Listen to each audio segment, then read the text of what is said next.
Hello everyone, welcome to all rounder siblings. आज हम करेंगे history ICSE board class 8 chapter number 5 traders to rulers, जो हम 2 पार्ट्स में पूरा ही चैप्टर अच्छे से स्टडी कर चुके हैं। आई होप आप सभी को ये चैप्टर अच्छे से समझ में आ गया है। कुछ डाउट है तो आप हमसे कमेंट सेक्शन में पूछ सकते हैं। इससे पहले की जो 4 चैप्टर्स हैं वो हम ऑलरेडी कंप्लीट कर चुके हैं। ठीक है, तो आज हम इस लेक्चर में करने वाले हैं chapter number 5, that means traders to rulers की एक्सरसाइजेज एंड क्वेश्चन आंसर्स। उसके बाद हम नंबर चैप्टर 6 स्टार्ट करेंगे। तो प्लीज़ हमारे साथ ऐसे ही जुड़े रहिए। वीडियो को लाइक कीजिएगा, शेयर कीजिएगा और चैनल को सब्सक्राइब करना ना भूलें। साथ ही बेल आइकन ज़रूर प्रेस कीजिएगा ताकि आपको सारे अपडेट्स मिलते रहें जो भी हम वीडियो अपलोड करेंगे। ठीक है, और जल्दी हम सिविक्स की भी सीरीज़ लाने वाले हैं, 8th क्लास की हिस्ट्री की ही। और आपको अगर 9th क्लास का कोई भी सब्जेक्ट चाहिए, कोई टॉपिक अगर आपको पढ़ना है या फिर कोई चैप्टर है जो आपको तुरंत चाहिए, तो वो आप हमें कमेंट सेक्शन में बता सकते हैं। तो बिना लेट करे चलिए स्टार्ट करते हैं चैप्टर नंबर 5 की एक्सरसाइजेज एंड क्वेश्चन आंसर्स। देखिए, एक्सरसाइज एंड क्वेश्चन आंसर्स करने से पहले हम ये चैप्टर एट अ ग्लांस देख लेते हैं। इससे क्या होगा, जो हमने पूरा चैप्टर 2 पार्ट्स में स्टडी किया उसका आपको जो एक कहते हैं ना ब्रीफ ओवरव्यू मिल जाएगा कि हमने पूरे चैप्टर में किस किस बारे में पढ़ा, उसके मेन फीचर्स क्या थे। तो ट्रेडर्स टू रूलर्स में सबसे पहले हमने एंग्लो मैसूर वॉर्स पढ़ी थी, है ना। एंग्लो और मैसूर में वॉर्स हुई थी, तो 1767 से 1799 के बीच में हुई थी और 4 युद्ध हुए थे इंग्लिश और रूलर्स ऑफ मैसूर के बीच में। 2 इंपॉर्टेंट रूलर्स थे मैसूर के, हैदर अली और टीपू सुल्तान। ठीक है, ये था एंग्लो मैसूर वॉर्स का। इंग्लिश यहाँ पे वो सब्जेक्ट वाला इंग्लिश नहीं है, यहाँ पर अंग्रेज़ों से मतलब है, ब्रिटिशर्स से मतलब है। उनकी कंपनी थी ईस्ट इंडिया कंपनी। उन्होंने अपनी पहली फैक्ट्री सूरत में लगाई थी। Granted trading right by Mughals. उन्हें जो अंग्रेज़ थे, जो इनकी कंपनी थी, उस कंपनी को मुगल्स के द्वारा ट्रेडिंग राइट्स मिल गए थे। ट्रेडिंग राइट्स यानी व्यापार करने का अधिकार मिल गया था। ट्रेड सेंटर्स उन्होंने बाकी अपने जो व्यापार के सेंटर थे वो कहाँ कहाँ इस्टेब्लिश किए, बॉम्बे, कलकत्ता और मद्रास में इस्टेब्लिश किए थे। फिर होते हैं एंग्लो मराठा वॉर्स। एंग्लो यानी ब्रिटिशर्स और मराठाज में वॉर होते हैं 1775 से 1818 के बीच में।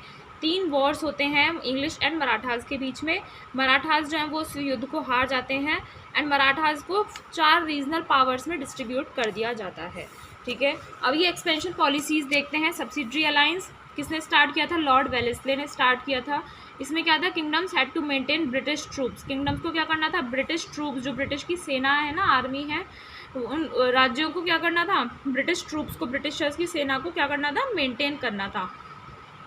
Mysore, Hyderabad etcetera force to sign. और इस सब्सिडरी अलायंस पर मैसूर, हैदराबाद जैसे और भी राज्यों को फोर्स किया गया कि इस पर साइन करें। ठीक है, पहली पॉलिसी तो इनकी ये थी। फिर दूसरी पॉलिसी आती है डॉक्ट्राइन ऑफ लैप्स की, जो लॉर्ड डलहौजी थे उन्होंने स्टार्ट करी थी। उसमें उन्होंने क्या बताया? State lapsed to British without any natural heir to the throne. यानी कि इसमें हमने पढ़ा था कि जो सिंहासन है उस पर जो भी राजा बैठा है उसको नेचुरल बेटा नहीं है। मान लीजिए कोई नेचुरल मीन्स उसका खुद का बेटा नहीं है, सगा नहीं है, यानी कि उसने अडॉप्ट वगैरह अगर नहीं किया है, जो उसका बेटा अगर सगा है तो वो ही राजा बनेगा। अदरवाइज़ वो जो उनकी प्रॉपर्टी वो सारी ब्रिटिशर्स को चली जाएगी। ये थी उनकी डॉक्ट्राइन ऑफ लैप्स। सतारा, झांसी, नागपुर, उदयपुर ये सभी एनेक्स कर लिए गए थे, अपने अंडर ले लिए गए थे। फिर थर्ड पॉलिसी थी उनकी डायरेक्ट एनेक्सेशन, यानी कि डायरेक्टली क्या कर दो, कब्जे में ले लो।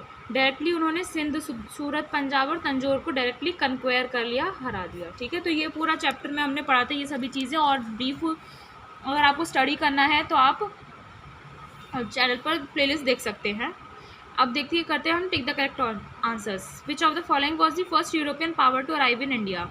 इंडिया में आने वाली सबसे पहली यूरोपियन पावर कौन थी? सबसे पहले कौन आया था? French, British, Dutch, Portuguese. तो पोर्टुगीज़ आए थे, है ना। कौन था पोर्टुगीज़ में, आपको बताना है कमेंट सेक्शन में। When was the battle of Plassey fought? Battle of Plassey कहाँ लड़ी गई थी? कब लड़ी गई थी, सॉरी, 1746, 1757, 1764, 1798। तो 1757 में बैटल ऑफ प्लासे लड़ा गया था। Which state was annexed on the basis of miss governance? Miss governance के बेसिस पर कौन से स्टेट को अपने कब्जे में कर लिया गया? मिस गवर्नेंस आपको पता है ना, जो जहाँ पर सरकार अच्छे से काम नहीं कर रही है, तो वहाँ कौन से स्टेट को अपने अंडर कर लिया गया? झांसी, सतारा, अवध, हैदराबाद। तो अवध को कर लिया गया था। Which British general played an important role in the battle of Plassey? जो बैटल ऑफ प्लासे हुआ था उसमें कौन सा अंग्रेज का जनरल यानी कि मेजर ऐसा था जिसने इंपॉर्टेंट रोल प्ले किया था? ड्यूप्लिक्स, Robert cleave, Eyre Coote, Warren Hastings. तो रॉबर्ट क्लीव ने बहुत इंपॉर्टेंट रोल प्ले किया था इन दी बैटल ऑफ प्लासे। आगे देखते हैं, who started the subsidiary alliance system in India? अभी हमने पढ़ा सब्सिडरी अलायंस सिस्टम किसने स्टार्ट किया था इंडिया में? डलहौजी, वॉरेन हेस्टिंग्स, वेलेस्ले और रॉबर्ट क्लीव। तो वेलेस्ले ने स्टार्ट किया। चूज दी करेक्ट स्टेटमेंट बतानी है इसमें से आपको। The Portuguese establish their settlements at Surat, Bharuch and Chinsura. Portuguese ने अपने सेटलमेंट सूरत, भरूच और चिंसुरा पर किए थे। दूसरी स्टेटमेंट दी हुई है the Dutch establish their settlements in Goa. Dutch ने अपने जो सेटलमेंट्स हैं वो गोवा में स्टैब्लिश करने शुरू किए। The French traders establish their settlements in Pondicherry, Mahe and Karaikal. तो फ्रेंच ट्रेडर्स जो थे उन्होंने अपने सेटलमेंट्स पौंडीचेरी, माही और कराईकल में स्टैब्लिश किए। और फोर्थ स्टेटमेंट दिया हुआ है Queen Elizabeth First granted the East India Company the monopoly to trade with India through our charter. Queen Elizabeth First ने ईस्ट इंडिया कंपनी को राइट दे दिया, मोनोपोली दे दी कि वो इंडिया में क्या कर सकते हैं, ट्रेड कर सकते हैं थ्रू अ चार्टर, यानी कि एग्रीमेंट दिया था, चार्टर बताया था ना। तो इनमें से कौन सी स्टेटमेंट आपकी ठीक है? तो थर्ड और फोर्थ आपकी सही है। Which of the following exactly describes mercantilism. Mercantilism कौन एग्जैक्टली इसमें बताते हैं कि मर्सेंटाइलिज्म क्या होता है? तो ये तो हमने पढ़ाई नहीं है, तो ये आउट ऑफ सिलेबस आप कहेंगे। ठीक है, नेक्स्ट करते हैं। Who was the puppet of the British after the battle of Plassey. Battle of Plassey होने के बाद ब्रिटिश की कठपुतली कौन बन गया था? सिराजुद्दौला, मीर जफर, मीर कासिम और नन ऑफ दीस। तो मीर जफर बन गया था। ठीक है, उनके हाथ की कठपुतली का मीनिंग हो गया यहाँ पर कि ब्रिटिशर्स जैसे कहते थे वैसा ही वो करता था। याद है ना, हमने चैप्टर में पढ़ा था, उसने सारी अपनी उसकी डिमांड्स कंप्लीट करता गया और उसकी ट्रेजरी ख़त्म हो गई थी। फिर तो उसे हटाकर फिर मीर कासिम को लगा दी, जिसने उसके साथ क्या किया, विद्रोह किया था। ये इसका सन इन लॉ था मीर जफर का, है ना। इसके साथ विद्रोह किया, किसके साथ किया था? ब्रिटिशर्स के साथ मीर कासिम ने विद्रोह किया था, जिसके बाद उन्होंने फिर से मीर जफर को क्या बना दिया, वहाँ का ऑनर बना दिया था।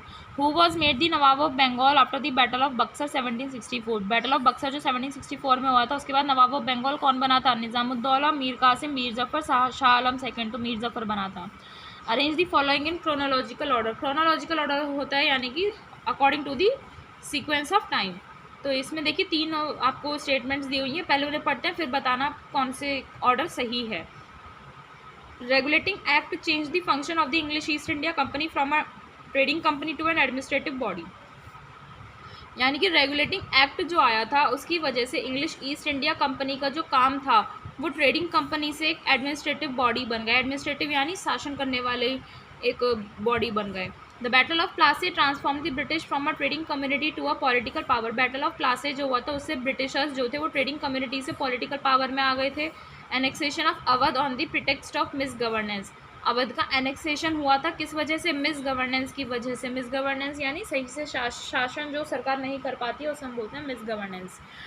तो ऑर्डर आपको बताना है इसमें, है ना। तो ये तो लास्ट में हुआ था, थर्ड एनेक्सेशन का कॉन्सेप्ट एक्सपेंशन पॉलिसीज़ में लास्ट में आया था ना, ये लास्ट हो गया। सबसे पहले क्या होता है? बैटल ऑफ प्लासी हुआ था, जिसमें से ब्रिटिशर्स जो थे ट्रेडिंग कम्युनिटी से पॉलिटिकल कम्युनिटी में आ गए थे। उसके बाद रेगुलेटिंग एक्ट, देन एनेक्सेशन। तो सेकंड, फर्स्ट एंड थर्ड ये आपका ऑप्शन सही है। ऑप्शन एमसीक्यूज हो गए हैं, फिर करते हैं fill in the blanks. Elizabeth first was the queen of. कहाँ की रानी थी एलिजाबेथ फर्स्ट? ये थी इंग्लैंड की। The French company set up its headquarters at. French company ने अपने हेडक्वार्टर कहाँ पर रखा? मुख्यालय, हेडक्वार्टर यानी मुख्यालय, तो पौंडीचेरी में था। The first Englishman to meet emperor Jahangir was. सबसे पहले राजा जहांगीर से कौन मिला था? कैप्टन हॉकिंस मिले थे। कौन मिले थे? Captain Hawkins. और फिर बाद में मिलते हैं कैप्टन रॉ, है ना। The wars between the English and the French companies in India are known as. जो इंग्लिश और फ्रेंच कंपनीज के बीच में युद्ध हुए थे भारत में, उन वॉर्स को हम क्या बोलते हैं गाइस? कार्नेटिक वॉर्स बोलते हैं, यानी कि सक्सेसिव वॉर्स हुए थे। अब हम करते हैं मैचिंग्स। शुजाउद्दौला, ये सिराज होगा यहाँ पर, ठीक है, सिराज ही मिसप्रिंट है, थोड़ा सा ध्यान रखना। सिराजुद्दौला, तो ये थे nawab of Awadh. Okay. Shah Alam second Mughal emperor थे। तो गाइज ये शुजाउद्दौला ही है, ये थे नवाब अवध के। शाह आलम सेकंड मुगल एम्परर थे। सिराजुद्दौला, ठीक है, शुजा और सिराज अलग अलग हैं। ये शुजा थे नवाब अवध के, सिराजुद्दौला कौन थे? बंगाल के नवाब थे। Battle of Buxar Bengal, Bihar and Orissa के बीच में हुआ, ठीक है। यानी कि बैटल ऑफ बक्सर में क्या हुआ था? लास्ट में बंगाल, बिहार एंड उड़ीसा की अंग्रेज़ों को क्या मिल जाता है? राइट ऑफ दीवानी मिल जाता है, यानी कि दीवानी जो है वो कलेक्ट कर सकते हैं, रेवेन्यू कलेक्ट कर सकते हैं इन स्टेट से, है ना। ये मैचिंग्स हो गई हैं, आगे बढ़ते हैं। चलिए अब करते हैं ट्रू एंड फॉल्स। फर्स्ट है कलकत्ता नाउ, जिसे हम आज कोलकाता बोलते हैं, was the centre of the English East India Company's power in India for many years. जिसे हम आज कलकत्ता बोलते हैं वो इंग्लिश ईस्ट इंडिया कंपनी का सेंटर था ठीक है, इंडिया में बहुत सालों तक, yes true. Mir Qasim from the very very beginning had very cordial relations with English. Mir Qasim के अच्छे रिलेशंस थे इंग्लिशर्स के साथ, फॉल्स, अच्छे रिलेशंस उसके नहीं थे। Mir Jafar has the conspiracy with the English against Sirajuddaula. Mir Jafar को एक लड़ाई हो गई थी उसकी इंग्लिश लोगों के साथ सिराजुद्दौला के against, true. Robert Clive rose to fame after his success in the second Carnatic war. Second Carnatic war में सक्सेस होने के बाद रॉबर्ट क्लीव को राइज मिल जाता है, यानी कि वो फेमस हो जाता है। तो इसका तो कोई जिक्र है ही नहीं चैप्टर में, है ना, ये ट्रू है। ठीक है, रॉबर्ट क्लीव का ये क्या हुआ, वो उसको बहुत फेमस हो जाता है जब सेकेंड कार्नेटिक वॉर में वो जीत जाता है, सक्सेसफुल हो जाता है। The battle of Buxar led to the foundation of British empire India. जो बैटल ऑफ बक्सर हुआ था उससे इंडिया में ब्रिटिश एम्पायर की नींव रखी गई थी, येस इट इज़ ट्रू। अब हम करते हैं चैप्टर के question answers, and question answer से पहले हम ये कर लेते हैं इसकी पिक्चर स्टडी। तो ये क्या दिखाया हुआ है, ये है fort William. When was it built? कब बना? And this fortification was led by a battle. Mention the battle and its results. तो ये जो फोर्टिफिकेशन, ये जो फोर्ट बना था, ये एक बैटल की वजह से बना था, और उस बैटल के बारे में बताना, उसके रिजल्ट्स क्या रहे वो आपको बताना है। ठीक है, वो हम देखते हैं। देखिए ये आपका फोर्ट विलियम कलकत्ता में है ना। कब बना था ये फोर्ट विलियम? और ये जो बना था ये आपका 1696 में बना था। कब बना था आपका? 1696 CE में बना था। ओके, इसके फोर्टिफिकेशन की वजह से आपका एक बैटल होता है जिसे हम बोलते हैं बैटल ऑफ प्लासे। तो बैटल ऑफ प्लासे आप लोगों को पता ही होगा क्या होता है ना, पूरे चैप्टर में पढ़ा था हमने। बैटल ऑफ प्लासे 1757 में हुआ था, और इसके रिजल्ट्स क्या रहे वो आपको इस पैराग्राफ में मिल जाएंगे जो आपका पेज नंबर 47 पे है ना। बैटल एक इंपॉर्टेंट माइलस्टोन था, एक टर्निंग पॉइंट था इंडिया की हिस्ट्री में, क्योंकि यहाँ पर ब्रिटिशर्स जो थे वो ट्रेडिंग कम्युनिटी से पॉलिटिकल पावर में कन्वर्ट हो गए थे। इस बैटल की वजह से ब्रिटिश कंट्रोल जो था वो बंगाल में क्या हुआ, इंक्रीज़ हुआ, और धीरे धीरे पूरे इंडिया में फैल गया। तो इमेंस रिसोर्सेज जो हैं बंगाल के वो एक्सप्लॉइट कर दिए ब्रिटिशर्स ने अपने फ़ायदे के लिए। तो ये उसके रिजल्ट्स रहे। ओके, तो ये हमारे पिक्चर स्टडी भी हो गई है। अब हम करते हैं चैप्टर के क्वेश्चन आंसर्स। ये हैं क्वेश्चन आंसर, जिसमें सबसे पहला क्वेश्चन है when and how was the English East India company formed. English East India company कब और कैसे बनी थी? East India company was formed by a group of English merchants. जो इंग्लिश व्यापारी थे, मर्चेंट्स यानी व्यापारी थे, उन्होंने ही, बहुत सारे इंग्लिश लोगों ने मिलकर, इंग्लिश व्यापारियों ने मिलकर ईस्ट इंडिया कंपनी बनाई थी। This company received a charter means written statement. इस कंपनी को एक चार्टर मिला था, यानी कि रिटन स्टेटमेंट मिला था। कहाँ, किससे मिला था? क्वीन एलिजाबेथ फर्स्ट से मिला था। कहाँ की थी ये? इंग्लैंड की थी। कब मिला? 31 दिसंबर 1600 में मिला। उसमें क्या लिखा हुआ था? Giving it the exclusive right to trade with the east, यानी कि ये लोग, उसमें राइट दिया हुआ था, उन्हें स्पेशल अधिकार दिया हुआ था कि ये जो अंग्रेज़ हैं, इनकी जो कंपनी है, ये ईस्ट के साथ क्या कर सकते हैं? ट्रेड कर सकते हैं आराम से। ठीक है, ये था आपका इंग्लिश ईस्ट इंडिया कंपनी के बारे में। नेक्स्ट क्वेश्चन करते हैं, what were the main reasons for Anglo French rivalry in India. India में जो एंग्लो फ्रेंच राइवलरी हुई थी, यानी कि अंग्रेज़ों और फ्रेंच लोगों के बीच में जो दुश्मनी छिड़ी थी, उसके मेन कारण क्या थे वो आपको बताना है। The main reason of Anglo French rivalry in India was that, क्या रीज़न था? The English and the French east India companies were engaged in 3 Wars. जो इंग्लिश और फ्रेंच ईस्ट इंडिया कंपनीज थी ना, वो 3 वॉर्स में क्या रही? इंगेज रही, इंक्लूडेड रही, इन्वॉल्व रही। इन तीनों वॉर्स को हमने बोला था कार्नेटिक वॉर्स, है ना। These wars were fought in the area corresponding to the present state of Tamil Nadu over a span of nearly 2 decades. तो ये जो कार्नेटिक वॉर्स थे ना, ये तमिलनाडु जो हमारा स्टेट है उसके आसपास के एरिया में लड़े गए थे, और नियरली 2 डिकेड्स तक, दैट मीन्स 1744 से 1763 CE तक ये युद्ध चले थे, तीनों Carnatic wars. Next question, what were the cause of conflict between Siraj-ud-Daulah and the English. Sirajuddaula और इंग्लिश यानी कि अंग्रेज़ों के बीच में क्या कारण था लड़ाई झगड़े का? The cause for the conflict between Siraj-ud-Daulah and English were, क्या थे? Sirajuddaulah was keeping a check on the rising power of English.